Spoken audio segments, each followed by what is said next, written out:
Hi, this is Jurious Doctor, and today we're going to talk about ratting for income.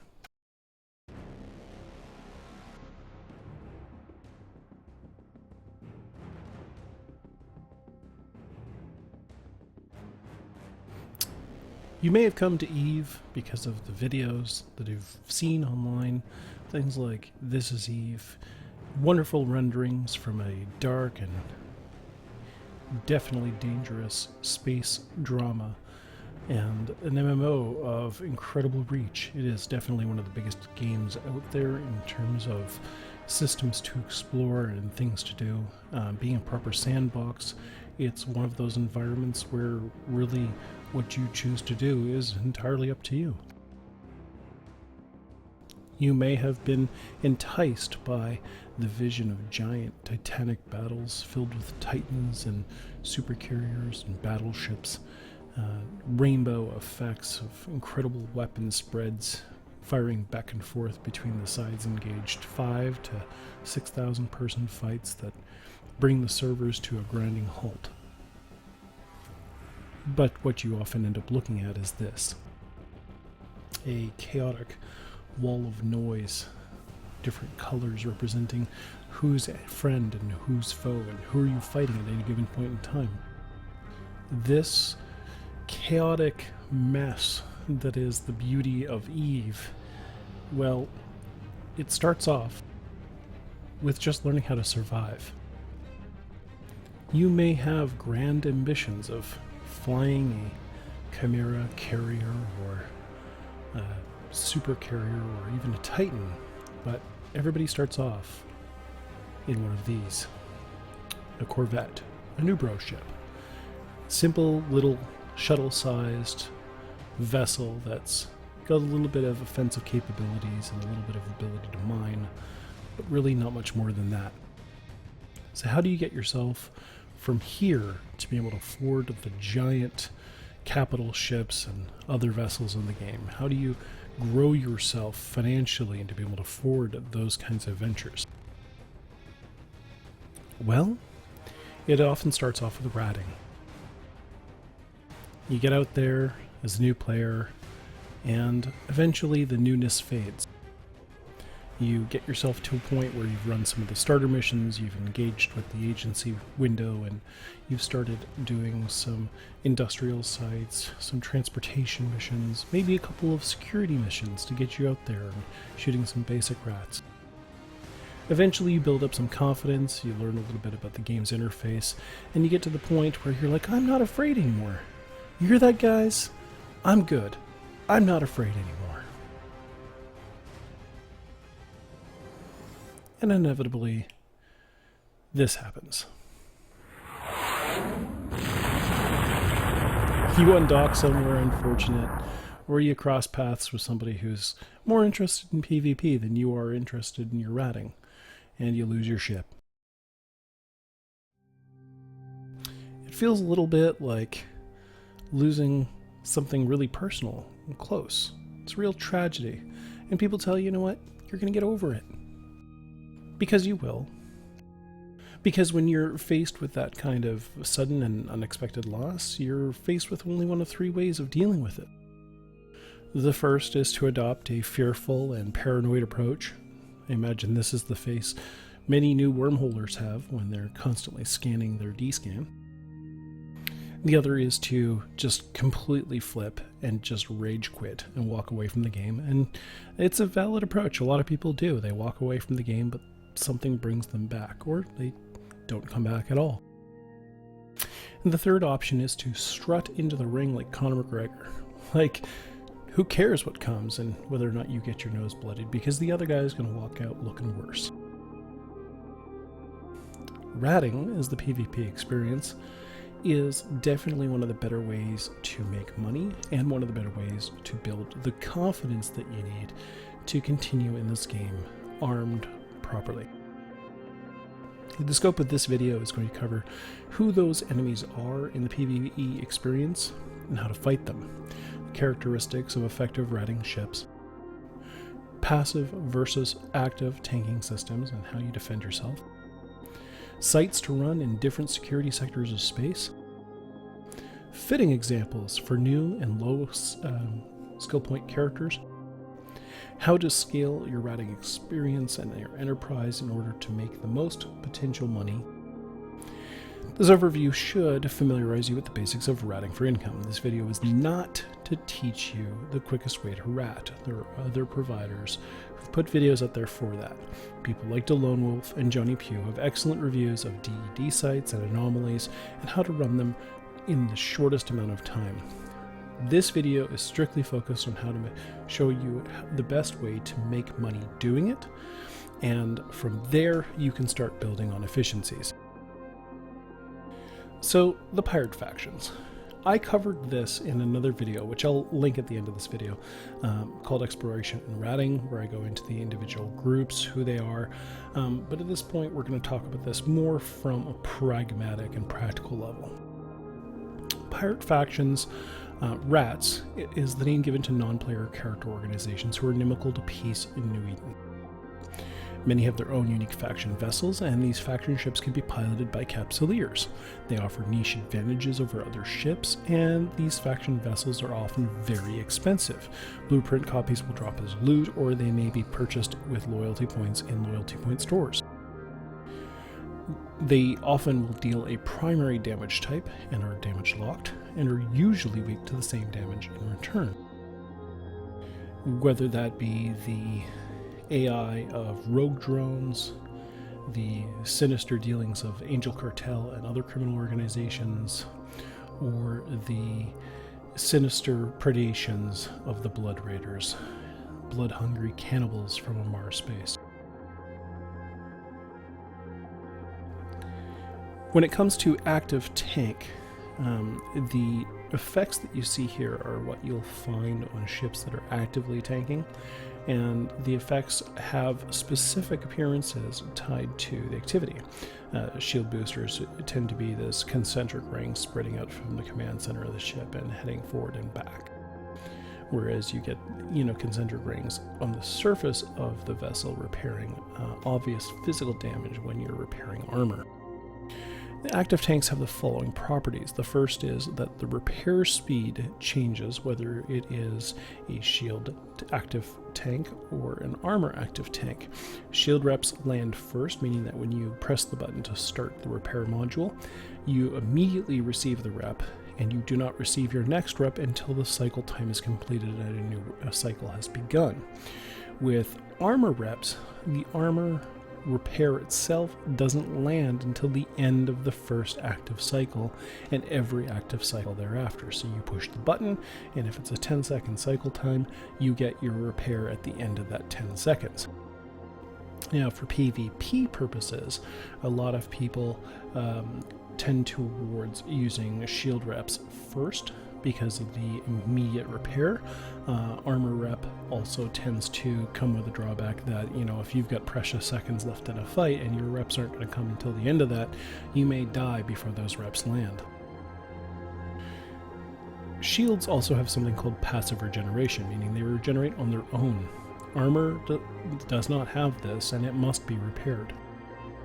So where you can limp away from a fight and know that your shields will eventually regenerate, even if your cap is low, you don't have that same benefit with armor fits. Also, shield tanks have a feature called Signature Bloom. They increase your signature radius, making you easier to target and hit. Armor does not have this drawback. Racial ships often receive bonuses to repair types, the Galente and the MR in particular, and they tend to come in two flavors. The first is a buffer fit, where the active repair that's happening is being projected onto you by another vessel, usually a Logi. This is common in small gangs and in fleets. And personal active fit, where you repair yourself with local boosts and repair.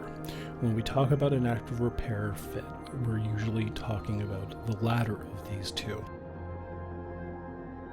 Active tanks are highly vulnerable to capacitor neutralization.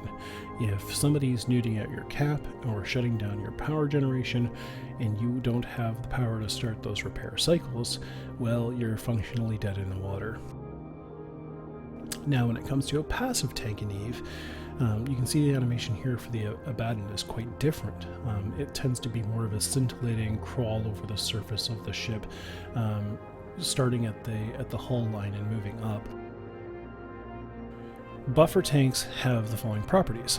They have a huge impact to ship speed, particularly with armor. Armor is fucking heavy. But you gotta bulk up, because a buffer tank depends on having a lot of EHP.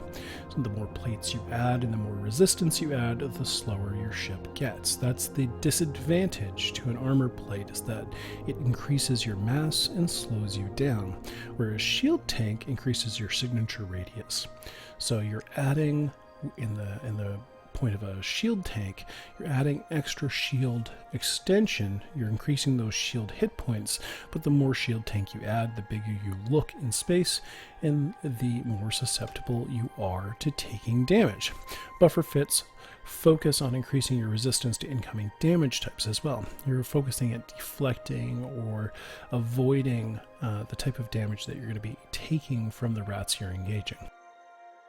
Armor tanks are highly vulnerable to stasis webification, and the reason for this is that if you've added a bunch of mass and a bunch of plates on, you've thickened the walls of your ship to be resistant to incoming damage, you're also massively increasing your mass and slowing your ship down. So a ship that's going 300 to 500 meters a second, when hit with a 60% reduction in speed or higher, is going to come to a much slower speed than a vessel that's going 3 kilometers a second. Shield tanks are highly vulnerable to missile platforms and stealth bombers because of the aforementioned signature bloom. The bigger your ship appears in space, the greater the damage those platforms will deal to it. One of the worst things that can happen is for you to be running an active or buffer shield tank and then turn on your micro warp drive, blooming your signature even further, and happen to be inside the radius of an exploding stealth bomber run. So if that stealth bomb drops off a bomb to which you're weak, for example, if you're tanking for thermal and kinetic and they hit you with an EM bomb, and that EM bomb goes off when your micro warp drive's on and your active shield tank's going, you're probably going to hurt really, really badly. You can tell when a ship is running an active shield or a resistive shield tank because it'll have sort of the same scintillating glow to it, but rather than appearing as a series of concentric rings, it starts at the bottom of the ship and moves upward in a single pass. Now, when it comes to what sites to run for money, anomalies are the way to go. As I covered in the exploration and ratting video, there are various security classes of anomaly sites. They start off at the high-sec level in a class 1 with hideaways and become progressively more difficult the further into NullSec you go. In addition to having their faction names and drone variant names, meaning that drone sites have different naming scheme as listed here, you will have an easier time running sites in smaller vessels in high sec, like frigates, and as you move into the deeper null sites and the higher difficulty sites, you're going to want to get into faction cruisers, battleships, and even carriers. These sites also come in 3 different increasing levels of difficulty above their base, which is to say that if you were at a Sancha hideaway, there's also another variant, which is the Sancha hidden hideaway, which is harder than a hideaway. It'll be roughly comparable to a burrow. Using the example of the Sancha again, a Sancha Forsaken hideaway will be even harder than a hidden, and a Forlorn hideaway can be well on as difficult as a den. Typically your progression will be starting in high sec and moving into null unless you have somebody to show you the ropes and give you, some assistance getting into the right skills and ships to take these sites on competently. When you start in high sec, you're going to start in frigates and destroyers, learning how to run these sites, and you're probably going to start off running hideaways. Now, hideaways have the advantage they will randomly spawn a escalation to a secure site where you have the chance of getting some nice drops worth quite a bit of money, but it's not just the loot in those sites that are valuable. which we'll get into in a moment. Once you progress on beyond frigates and destroyers and you're able to fly cruisers, you're going to want to get into running dens and yards, which you can find in high and low sec systems. Yards predominantly appear in low. And from there, you're going to want to get into faction cruisers. This is where people will talk about the Vexor Navy issue, or the VNI, and the Gila. These two vessels are fantastic for running these sites, and you're going to want to focus on rally points and hubs. Again, these sites only appear in low and null, and there is a specific reason why you're going to want to focus on those points, those sites in particular in your anomaly listings. In NullSec, in deeper null-like places like Fountain or Delve or any of those solve null locations, you're going to want to run Forsaken rally points, and I'll get into why in just a minute. Now, the damage profiles for each of the faction NPCs is different. I've shown this chart before, and I'll link it in the description below. Each of these rats deals a primary type of damage. The closest one to having a real balance is going to be Blood Raider, who deal mostly EM and thermal. But even with them, you can probably tank for EM or just tank for thermal, and for most of the incoming damage you'll be fine. You're going to significantly resist your incoming damage, even if you just focus on one of these two over the other. They are weak to a particular damage in return, and as such, there are certain drones which you should use to take advantage of that weakness or of that resist hole. There are also countermeasures that you can use against them which have significant benefit, like ECM or sensor dampening, and this will of course vary depending on which space you live in and what rats you're fighting primarily for your income. Now, as an example, I'm going to show you a few basic fits here for new bros. The first of these is a T1 Angel Ratter. This is a breacher fit for speed and cap stability. It has a fairly high resist profile. This is made up of purely T1 modules, and this thing is designed to be able to run long at orbit with a couple of drones out and just sending out volleys of missiles to do the damage to the frigates and destroyers that you're going to find in Minmatar space, in low sec or high sec, in hideaways and other sites where predominantly the rats you're going to be engaging are frigate.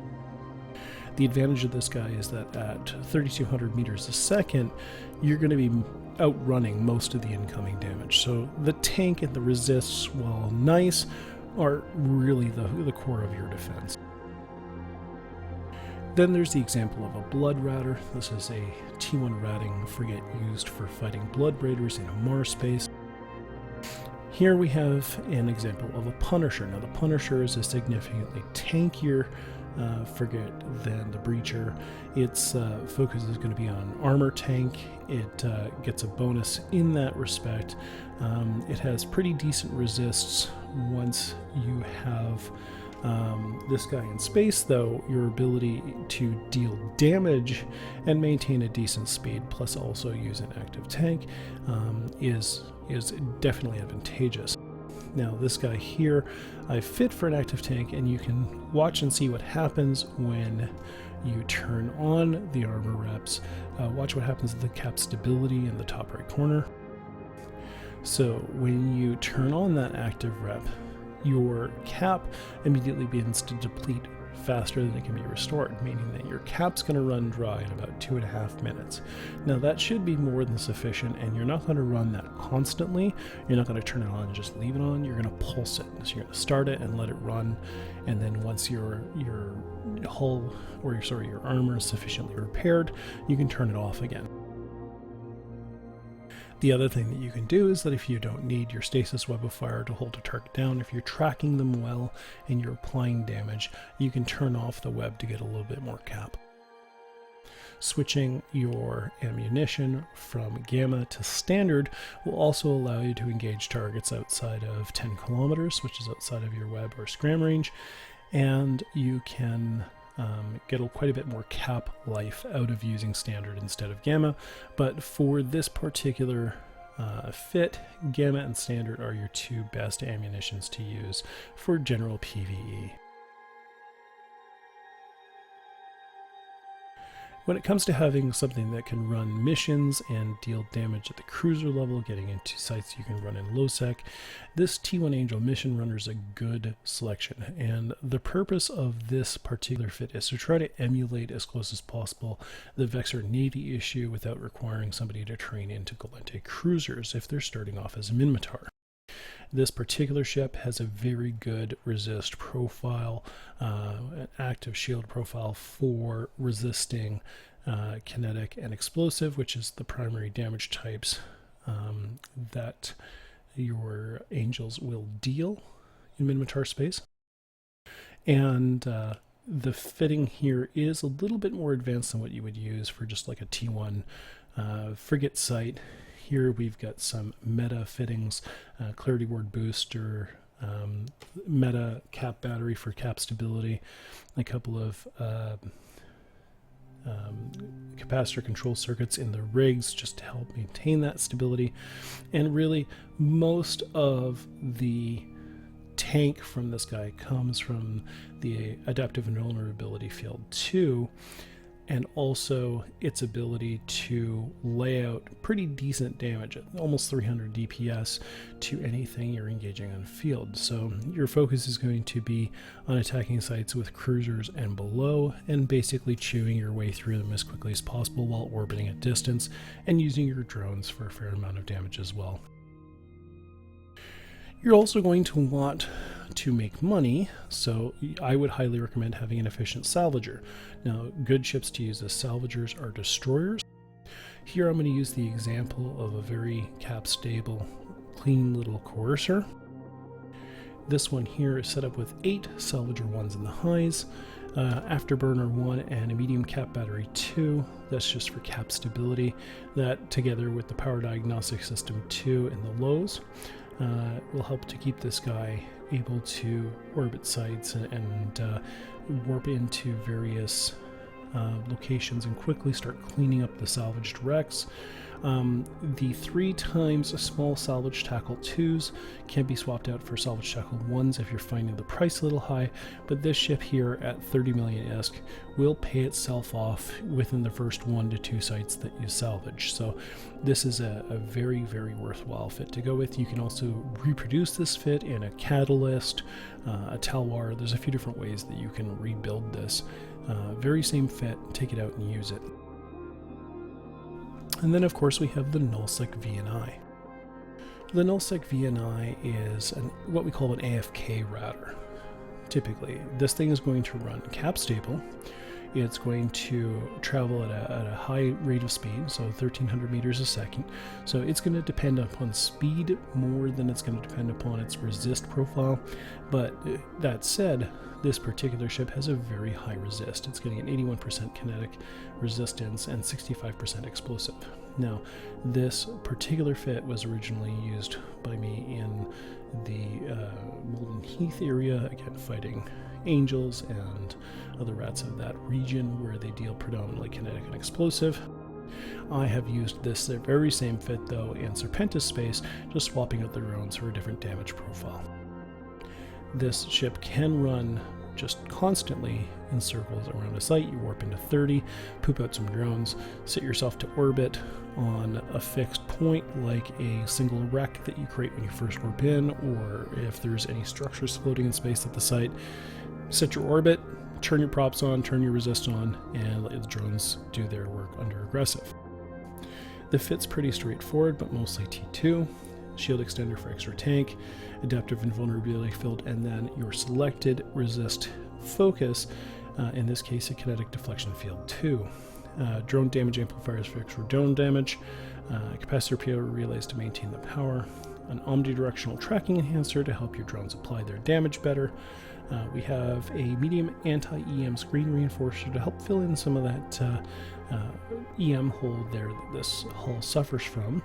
And then we have a low friction nozzle joints and a polycarbon engine housing. The reason for these, one to decrease align time and to help with maneuverability, and the other to increase that top speed under the overprop. Now here you can see I've got Warriors, Valkyries, and Integrated Berserkers. This is just what I had left over in this hull when I initially took it out.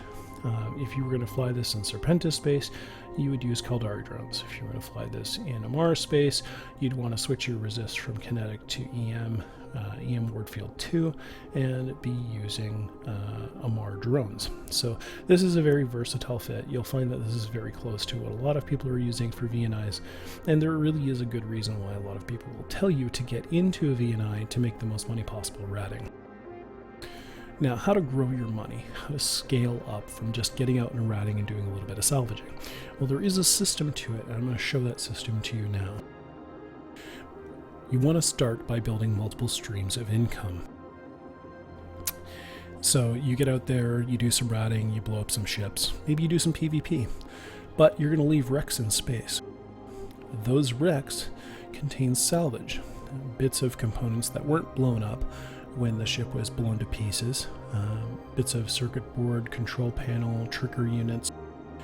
These things are found both in basically any wreck of those NPCs that you've destroyed, or the wrecks of PvP vessels, so the vessels of other capsuleers.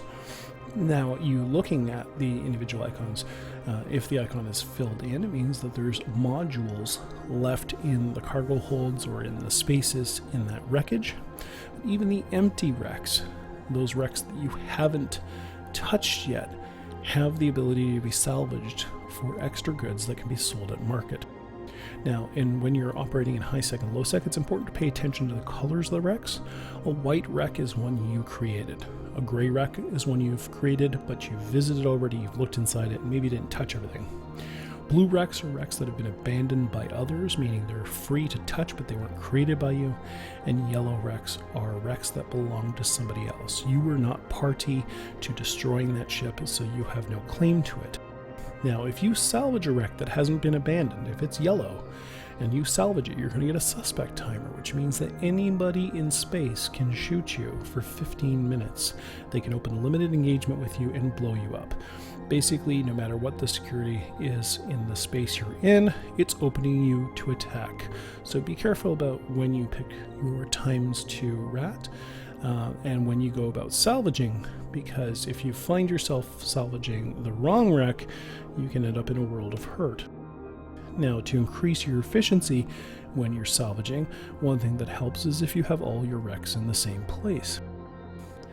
To do that, you're going to want to use a mobile tractor unit. Mobile tractor units are basically a big jettison container with a couple of tractor beams attached to it.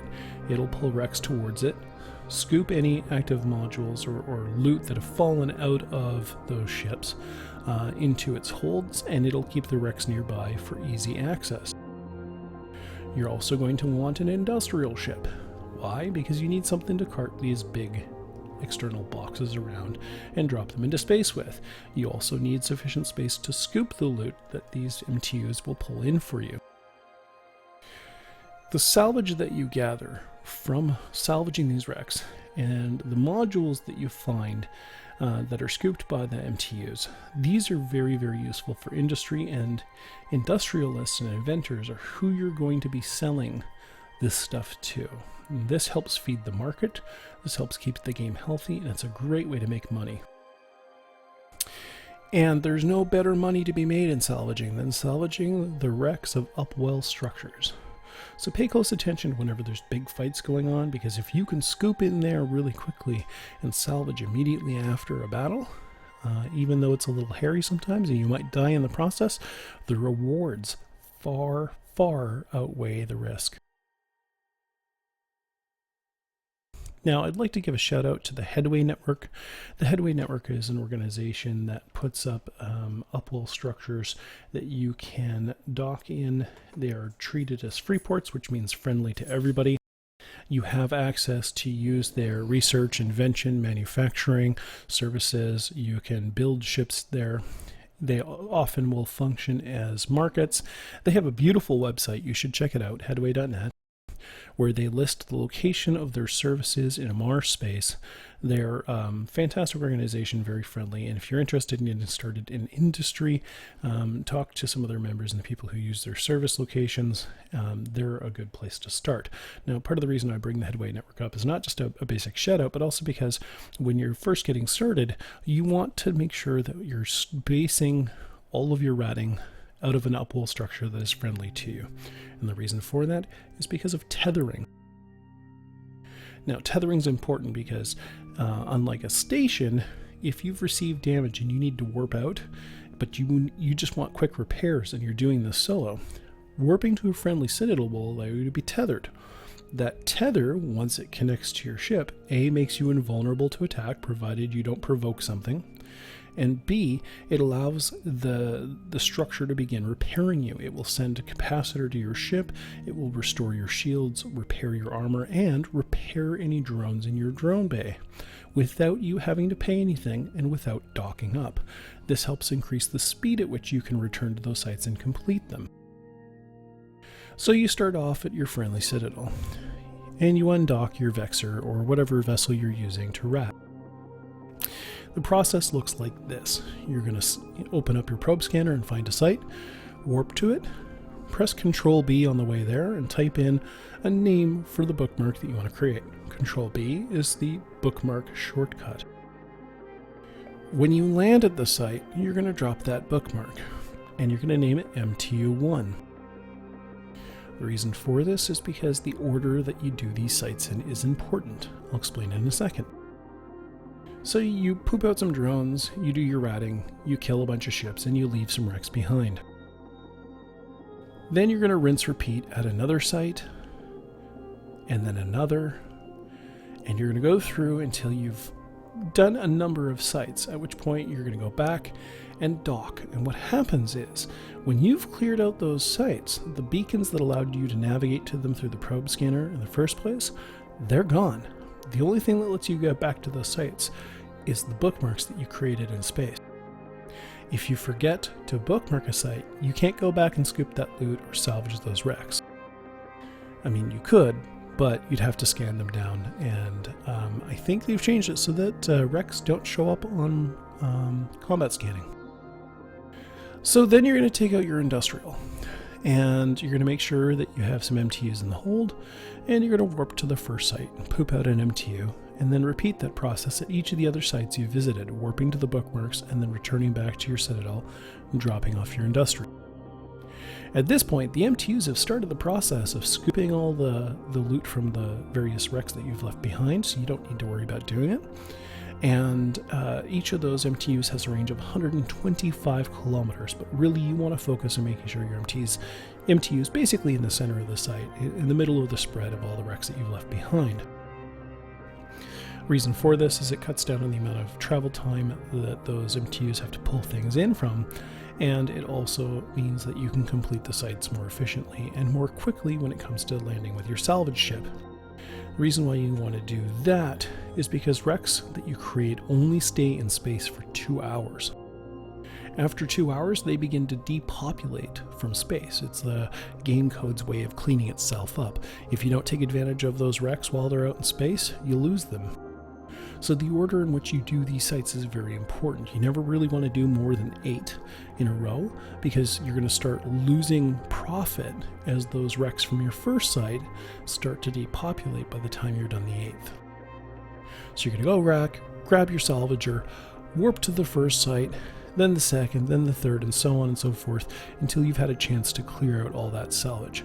This is going to net you money because these salvaged components are worth quite a fair bit, as they're needed for Tier 1 and Tier 2 production of rigs and ships. So then you're going to dock up your salvager, transfer all the salvage you've got to your item hanger, and then you're going to undock with your industrial again. You're going to warp back to the first location, scoop the MTU and the loot, and rinse repeat through the other sites. Once you're done, you can dock back up and then start deleting your bookmarks from space. And then, when you're ready, and those sites have respawned, or you're ready to move on to another system, you can pick up and move your operation, or you can just begin again. Ideally, you want to do this as quickly as possible so that you can generate the most money. Now, I'll use the example here looking at the Hedway Network again when it comes to multiple streams of income. So just how much money are we talking about?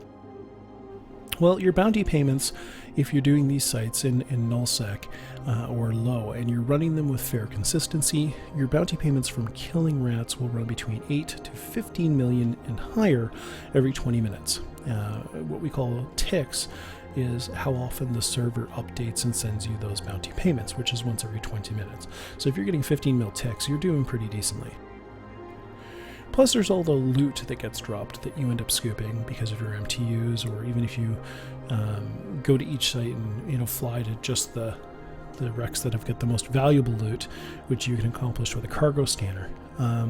That loot is going to sell, and really, even if the loot's not worth a ton by itself, it's volume. It's like selling heads of lettuce at the grocer. That head of lettuce might only be 47 cents. Even if you're only making 13 cents per head of lettuce, if you're selling 200,000 heads of lettuce in a month, then that's how the grocer makes their money. They're making it on volume, not on margin.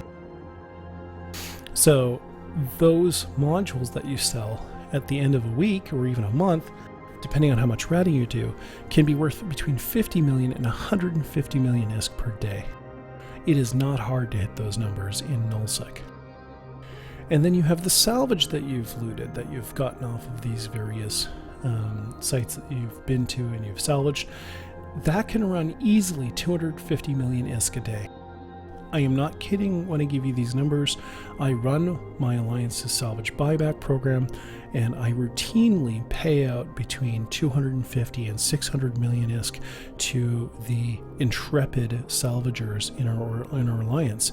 And those salvage components go into helping me make things that further the aims of our Alliance, of our Armada. So I can tell you that, when I'm buying 2 or 3 billion worth of salvage every week, it's very, very valuable. The salvage is actually worth more than the loot that you scoop. So if you've been ratting and you haven't been salvaging, you've been leaving money on the table. And of course, at the end of the day, if you're following this and you're pursuing this kind of income generation, having multiple streams of income, your loot, your salvage, and your bounty payments, 3 different streams, you can make enough money to plex your accounts very easily. Now, in addendum to this, I'm going to attach a section of gameplay video where you can see me just running this exact same scenario. And I can tell you, even though the video will be sped up a little bit, in running one site, one Forsaken rally point, in NullSec, in a VNI, dropping an MTU and scooping the loot, and salvaging the wrecks, I was able to make off of a single site about 40 million ISK in about 14 minutes. If you can match that, doing just ratting for loot and bounty payments in HiSec, I will pay you 100,000 ISK. You can't. You have to generate multiple streams of income. You have to put yourself in the position of being able to extract the maximum value out of everything you do in this game. And it's not a lot of time investment to gain that extra income, to gain that extra benefit. What you need, however, to make this work for you is to find relationships with industrialists in your area where you can sell these goods without having to take the time away to travel everything to Jita, or you pay a little bit of your profit out of pocket to services like PushX and Red Frog to get that stuff to market so that you can clone jump there and sell it, be it Jita, Amar, Dixie, or wherever. So building efficiencies usually starts with A, practicing and getting better at ratting, and B, having relationships with industrialists who will buy the stuff that you get from these sites. I hope that you've enjoyed this video. Stay tuned in just a few minutes to watch the sped up video of me repeating exactly this, and I will show you how it's done. From there, like, share, subscribe. I hope you've enjoyed this video. Thank you very much, and again, stay tuned for the gameplay. Fly safe.